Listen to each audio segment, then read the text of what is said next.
The next night we put the tent up on a flat piece of ice, and at around 5 a.m. in the morning, the whole ice began to break and shot up. That was flat to the ground, and the sound, and you kind of forget when you're walking on ice that thick that it's an ocean.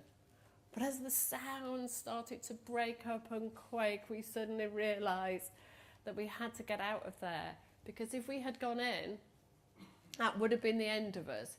It took 2 days for a plane to get to us in good weather, so there was no let's just call somebody in at any time. It was down to us. And I woke up with the first noise, and we had thought about what we would do. So we went into our routines, and I think sometimes that can be the hardest thing. My job was to stay in the tent, couldn't see anything, and throw everything out as fast as I could. Pom's was to grab everything and launch it into a sledge, and Caroline's was just to look at the ice and see when the last second would be.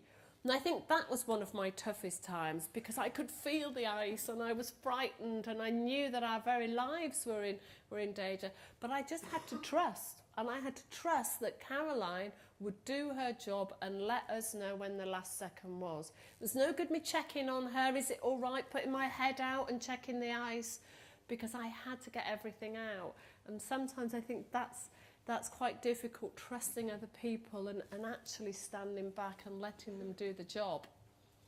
We did get out of there, thankfully, and we skied along. We did celebrate, because I think you should celebrate everything. Staying alive for us was worth celebrating. So we celebrated with all we had, a little bit of chocolate, and ate it and moved on.